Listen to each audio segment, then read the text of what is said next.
فأنا ناصح لإخواني بالصدع بالحق تبيض وجوههم. السكوت في مسألة الحزبية يضرها، فاصدع بما تؤمر وأعرض عن المشركين. سلامي على دماج ورجالها والشيخ يحيى ودار العلم يا سعد بانيها. بسم الله الرحمن الرحيم. الحمد لله والصلاة والسلام على رسول الله وعلى آله وصحبه ومن والاه. Insyaallah tabaraka wa ta'ala kita akan melanjutkan bacaan kita dari kitab Al-Qawaid Al-Musla fi Sifatillah wa Asma'ihi Al-Husna karya Syekh Muhammad bin Shalih Al-Utsaimin rahimahullah ta'ala. Di mana barakallahu fikum kita telah mengambil 7 kaidah yang berkaitan dengan nama-nama Allah tabaraka wa ta'ala. Faman ahabba an yaqra falyatafadhal.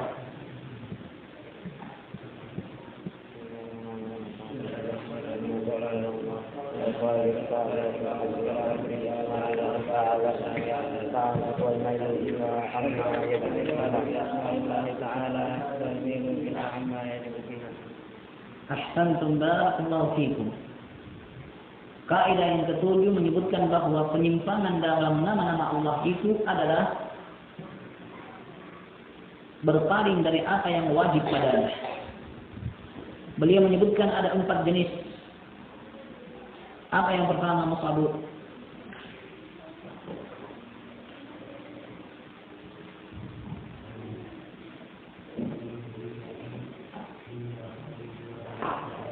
Sekarang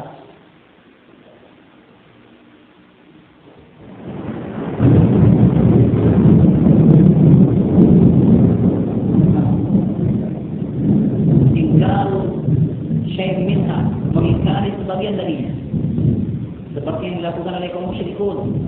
Fa idza qila lahum usjudu lirrahmani qalu ar-rahman.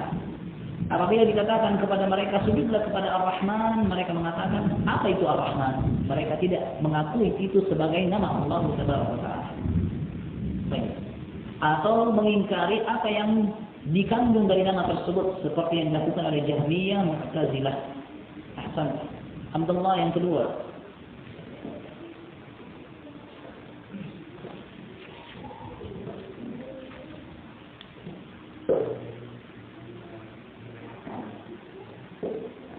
Menyamakan kandungan atau makna yang terkandung dari nama-nama Allah Tabaraka wa Ta'ala, seperti yang dilakukan oleh ahlu tamtsir atau tashbih. Ahsan, tabarakallahu fi. Yang ketiga, Mu'adz.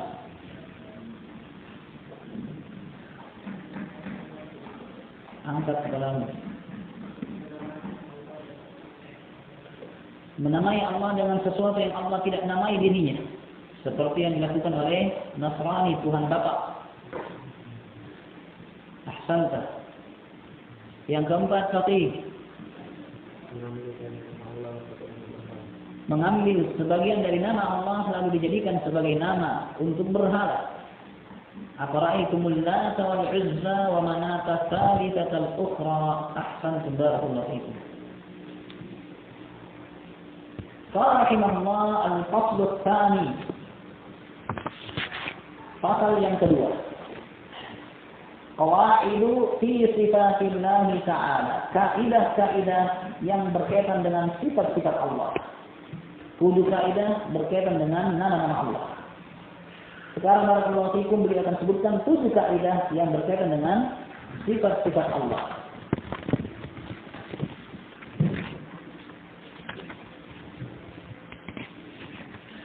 Nah, 7. Qala rahimahullah al-qa'idatul ula. Kaidah yang pertama.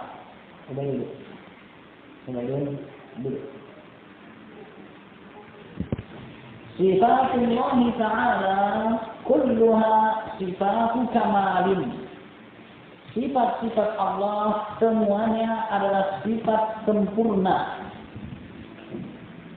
La naqsa fiha biwajhin min al-wujuh. Tidak ada kekurangan sedikit pun dari seluruh sisinya. Tidak ada padanya kekurangan dari seluruh sisinya. Saya ulangi, qaidatul ula, kaidah yang pertama, sifatullah ta'ala kulluha sifatu kamalin. Sifat-sifat Allah semuanya adalah sifat sempurna. La naqsa fiha biwajhin minal wujuhi. Tidak ada kekurangan padanya dari satu sisi pun. Kal hayati, seperti sifat hidup yang telah lalu. Saking sempurnanya tidak ngantuk, tidak tidur. Saking sempurnanya maha kuasa dan maha mampu melakukan segala sesuatu. Wal ilm, sifat ilmu, saking sempurnanya sifat ini tidak lupa dan tidak didasari dan diawali dari kebodohan. Sebagaimana barakallahu fikum juga tidak diakhiri dengan kepikunan. Dan saking sempurnanya ilmu tersebut, Allah mengetahui segala sesuatu dengan sangat terperinci, dengan sangat detail. Wal qudrah, kekuasaan, di mana kekuasaan Allah Tabaraka wa Ta'ala tidak diakhiri dengan keletihan. Dia maha kuasa, maha mampu melakukan segala sesuatu, tidak diakhiri dengan keletihan. Sebagaimana barakallahu fikum tidak diakhiri dengan kelemahan. Sebagaimana tidak diawali dengan lemah atau ketidakmampuan untuk melakukan sesuatu.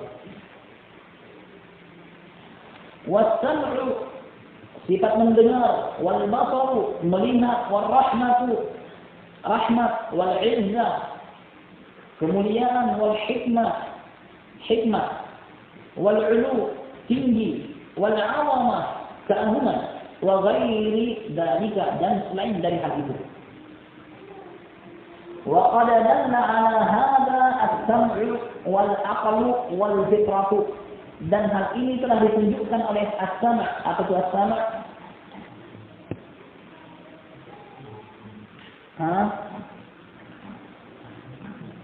Apa itu as-sam'?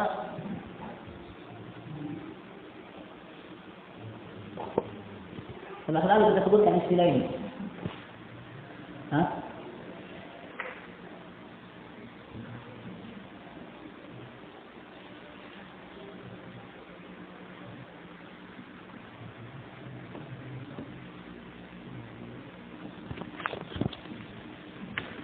Pendalilan sam'iyah.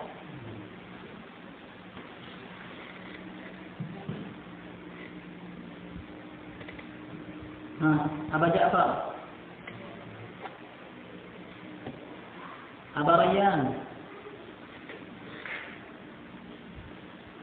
Istilah-istilah kita barakallahu fikum jangan ditinggal. Ini penting. Aba Bakar,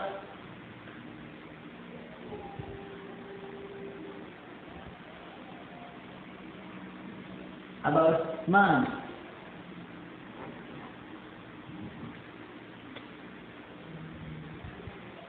keras. Nanti bisik-bisik kalau dekat di sini. Kalau jauh di sana itu keras.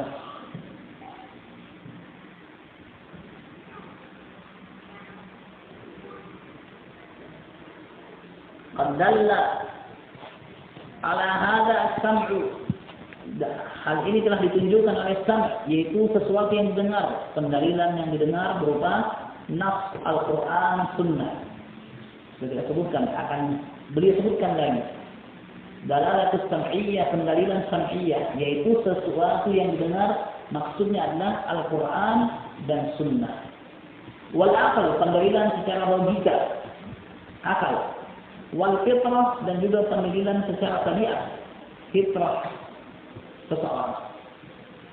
Amma sam'u, adapun pendalilan secara nafs, faminhu qauluhu ta'ala, di antaranya ucapan Allah Ta'ala, lilladzina la yu'minuna bil akhirati mathalus saw.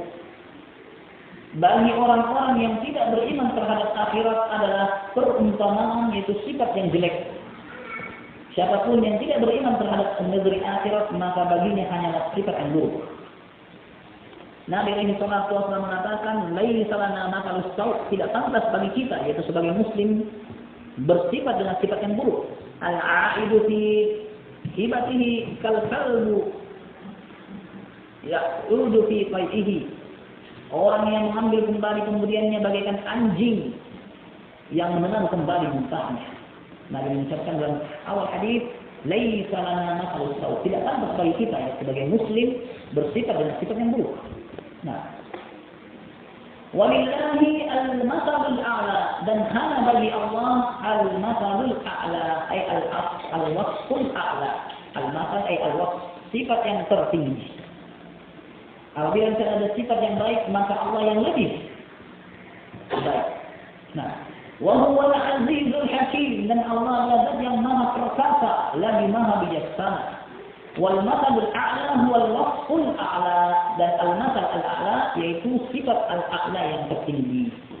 Ini dari Qur'aniyah. Wa amal aql, adapun secara logika, fawajhuhu anna kulla mawjudin haqiqatun. Sisi pendalilannya adalah setiap sesuatu yang ada hakikatnya. Fala budda an takuna lahu sifah, maka sesuatu yang ada itu pasti punya sifat. Sesuatu yang ada pasti punya sifat. Imma sifatu kamalin, apakah itu disebut dengan sifat sempurna, wa imma sifatu naqsin, atau sifat kekurangan. Bahasanya sekarang ada speknya, apa-apa itu ada speknya. Saat yang mau dibeli cari speknya dulu. Apalagi mau dikurban, apakah spek yang pertama sudah masuk umur atau belum? Spek yang berikutnya tidak ada cacat ataukah ada? Spek berikutnya apakah pantas untuk kita sajikan sebagai kurban mendekatkan diri kepada Allah? Gemuknya, bagusnya, itu jadi perhatikan untuk menambah pahala. Nah, sehingga barakallahu fikum, lihat speknya lagi dari spek-spek lainnya yang mendukung. Baik. Segala sesuatu yang ada pasti ada sifatnya. Apakah itu sifat kesempurnaan atau sifat kekurangan? Wasani, sifat yang kedua ini apa itu? Sifat yang kurang. Batilun adalah suatu perkara yang tidak benar bin nisbati ila Rabbi, apabila dinisbatkan kepada Ar-Rabb Al-Kamil Al-Mustahiq lil-ibadah, yang maha sempurna, yang pantas untuk diibadahi. Yaitu sifat kurang ini tidak mungkin kita nisbatkan kepada Allah. Walihada azhara Allah Ta'ala butlana uluhiyatil asnami bittisafiha bin naqsi wal ajz. Oleh karena itulah Allah memperlihatkan batalnya peribadatan kepada berhala, dikarenakan berhala itu bersifat dengan sifat kurang dan ketidakmampuan. Nah, adapun Allah, maka Allah memiliki sifat yang sempurna. Oleh karena itulah Allah pantas untuk disembah. Faqala ta'ala, "Wa man adallu mimman yad'u min dunillahi man la yastajibu lahu ila yaumil qiyamah." Siapakah kiranya orang yang paling sesat dibandingkan orang yang menyeru kepada selain Allah, sosok yang tidak bisa, man la yastajibu lahu ila yaumil qiyamah, yang tidak bisa mengabulkan doa yang ia minta sampai hari kiamat. Jelas-jelas patung nggak bisa datangkan apa-apa, dia minta terus kepadanya. Kira-kira ada yang lebih sesat dibandingkan orang ini? Jawabannya tentu tidak ada. Ini orang yang paling bodoh sudah, yang meminta kepada patung yang dia ukir sendiri atau dia beli di jalanan, di pasar. Ya. Kata Allah, man adall, siapa kiranya yang lebih sesat dibandingkan orang yang meminta kepada sosok yang tidak bisa kabulkan sampai hari kiamat. Wahum, tambah lagi, an du'aihim ghafilun, padahal yang ia seru, yang ia sembah itu lalai dari permintaannya mereka. Dalam artian barakallahu fikum, apakah pantas untuk disembah sesuatu yang tidak mendengar apa yang kamu minta? Kalau yang kau pinta saja tidak dengar, bagaimana mungkin dia bisa memberi apa yang kau pinta? Oleh karena itu, ini sifat kekurangan yang ada pada berhala. Tidak pantas untuk disembah. Wa qala ta'ala, dan Allah Ta'ala berkata, "Walladzina yad'una min dunillahi la yakhluquna syai'a." Dan apa-apa yang mereka seru dari selain Allah tidak bisa menciptakan apa-apa. Wa hum yukhlaqun, sebaliknya mereka yang dicipta, mereka yang dibuat, diukir oleh para penyembahnya. Amwatun ghairu ahya. Sifat berikutnya, itu adalah benda mati, bukanlah benda hidup. Tidak pantas untuk disembah. Pertama, tidak menciptakan, tapi dia yang diciptakan. Berikutnya, dia adalah benda mati dan tidak hidup. Sekiranya dia hidup, mungkin bisa berupaya carikan apa yang diminta. Iya. Wa ma yash'uruna ayyana yub'atsun, dan benda-benda mati itu, yaitu berhala-berhala tersebut, tidak akan sadar kapan mereka akan dibangkitkan. Wa qala an Ibrahim, dan Allah berkata tentang Ibrahim alaihi salam, wa huwa yahtaju ala abi, di mana Ibrahim sementara berargumentasi kepada bapaknya, mendatangkan hujjah, argumennya bahwasanya apa yang dilakukan oleh sang bapak yang menyembah berhala itu tidak benar. Ya abati, wahai ayahanda, lima ta'budu, mengapa engkau menyembah ma la yasma', sesuatu yang enggak bisa dengar walaupun ada telinganya, wala yubsiru, sesuatu yang enggak bisa melihat walaupun ada matanya, walaupun matanya enggak pernah berkedip bola besar, enggak pernah berkedip tapi enggak bisa melihat. Wala yughni anka syai'a, dan mengapakah engkau menyembah sesuatu yang tidak bisa memberikan sedikit pun kepadamu? Apakah pantas untuk disembah sesuatu yang tidak bisa mendengar, tidak bisa melihat? Dia tidak bisa mendengarkan apa yang kamu minta dan harapkan darinya. Kamu dalam keadaan sulit dan memohon agar mendapatkan bantuan, dia tidak dengar. Mala yubsir, sesuatu yang tidak bisa melihat, dia tidak akan melihat kondisimu yang butuh. Dalam keadaan kamu susah, dia pun tidak akan lihat walaupun ada matanya. Wa tarahum yanzuruna ilaika wa hum la yubsirun. Kata Allah, kamu melihat berhala-berhala itu melihat kepadamu, tapi pada dasarnya mereka tidak bisa melihat. Ya, kita ini kayak diikuti matanya. Coba lihat. Sahih. Kalau kita bergeser seakan-akan matanya ikut. Tarahum yanzuruna ilaika wa hum la yubsirun, tapi tidak bisa melihat. Karena itu benda mati. Toh kiranya dia mendengar, kiranya dia melihat, wala yughni anka syai'a, tidak bisa memberikan kecukupan apapun kepadamu. Subhanallah. Manusia saja barakallahu fikum melihat, mendengar. Apakah pantas kita menyembah mereka? Manusia yang bisa bergerak, bisa cari nafkah, bisa pergi main-main, bisa pergi manjat pohon, bisa pergi main bola, ya toh? Bisa pergi tidur. Disuruh tidak mau dengar. Tidak pantas barakallahu fikum untuk kita minta dan panjatkan doa kepadanya karena ketidakmampuan dan tidak berdayaannya dia. Lalu bagaimana dengan benda mati? Maka Ibrahim menyampaikan argumen ini untuk tidak pantasnya menyembah berhala itu kepada bapaknya. Wa ala qaumihi, dan juga Ibrahim berkata kepada kaumnya menyampaikan hujjah. Qala afata'buduna min dunillahi ma la yanfa'ukum syai'an wa la yadurrukum? Apakah kalian menyembah selain Allah apa-apa yang tidak bisa mendatangkan manfaat untuk kalian dan tidak juga mendatangkan kemudaratan? Uffil lakum, celakalah bagi kalian. Wa lima ta'buduna min dunillah, dan celaka juga terhadap apa yang kalian sembah dari selain Allah. Afala ta'qilun? Tidakkah kalian berakal? Menunjukkan barakallahu fikum secara logika apa-apa yang ada pada sesembahan selain Allah adalah sifat yang penuh kekurangan. Bahkan mereka sadar bahwasanya yang mereka sembah itu penuh dengan kekurangan. Sampai mereka pun menamai sembahan mereka dengan sebutan perempuan. Afara'aitumul Lata wal Uzza wa Manata salisatul ukhra. Al-Lata, afara'aitumul Lata dari al-ilah, tapi ta'nif, perempuan. Bukti bahwasanya mereka sadar bahwa yang mereka sembah itu lemah, sebagaimana lemahnya perempuan. Al-Uzza dari kalimat Al-Aziz, ambil nama perempuan, lemah. Dari penamaan saja apa yang mereka sembah itu sudah lemah. Allah musta'an. Thumma innahu qad sabata bil hissi wal musyahadah. Kemudian telah terbukti secara al-hiss, sesuatu yang disaksikan dan di kenyataan, anna lil makhluk, sifatun kamal, bahwa di antara makhluk itu memiliki sifat sempurna. Secara logika, barakallahu fikum, kita bisa saksikan pada makhluk Allah ada makhluk yang memiliki sifat sempurna.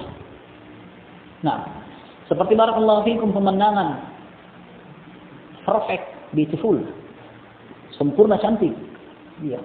Bahkan barakallahu fikum, saking cantiknya, saking indahnya kita terkagum-kagum, tidak bisa berkata-kata begitu melihatnya. Ya, ada biasa lihat perempuan cantik, tidak bisa berkata-kata. Saking cantiknya, saking indahnya pemandangan yang Allah ciptakan. Tidak bisa berkata-kata. Baik. Kata penulis, wahiyya minallahi ta'ala. Dan sifat sempurna ini yang membuat kita terkesan, bahkan terkesimpu, tidak bisa berbicara, berkata-kata, itu dari siapa? Allah yang memberikan sifat itu kepadanya. Famu'til kamal aula bih. Maka yang memberikan kesempurnaan itu lebih pantas memiliki sifat sempurna. Jelas secara logika? Yang memberikan sifat sempurna kepada makhluk itu tentu lebih sempurna. Dan dia lebih pantas memiliki sifat itu. Baik. Dia lebih pantas untuk bersifat dengan sifat sempurna. Sampai di sini jelas? Nah, wa ammal fitrah, adapun secara fitrah, secara tabiat, fali anna an-nufusa as-salimata majmulatun mafturatun ala mahabbatillahi wa ta'zimihi wa ibadatihi. Karena jiwa yang masih murni itu secara tabiat diciptakan untuk mencintai Allah, mengagungkan Allah dan beribadah kepada Allah. Wa hal tuhibbu wa tu'azzim wa ta'budu illa man alimat annahu muttasifun bi sifatil kamalil la'iqati birrububiyyati wal uluhiyyah. Bukankah jiwa yang selamat tadi, yang murni tadi, akan mencintai, mengagungkan dan juga menyembah kecuali sosok yang dia ketahui, yang ia sembah itu adalah sosok yang memiliki sifat kesempurnaan. Dengan sifat kesempurnaan itu dia pantas untuk disembah. Ini secara fitrah. Secara fitrah barakallahu fikum, sosok yang kita cintai itu adalah sosok yang kita agungkan. Dan sosok yang diagungkan, yang pantas untuk disembah tentunya adalah sosok yang memiliki kesempurnaan. Apakah pantas mengagungkan, memuliakan sosok yang hina dan memiliki sifat-sifat yang lemah? Jawabannya tidak. Maka ini secara fitrah, bahwasanya Allah subhanahu wa ta'ala memiliki sifat yang sempurna. Sampai sini jelas? Ini barakallahu fikum pendalilan tentang kesempurnaan sifat Allah tabaraka wa ta'ala, baik secara nafs, sama, atau secara logika, akal, atau secara fitrah. Dan di sini barakallahu fikum, beliau baru menyampaikan secara pendalilan, dan beliau akan datangkan beberapa sifat-sifat yang berkaitan dengan pembahasan ini. Insyaallah kita ambil pada pertemuan berikutnya. Subhanallah.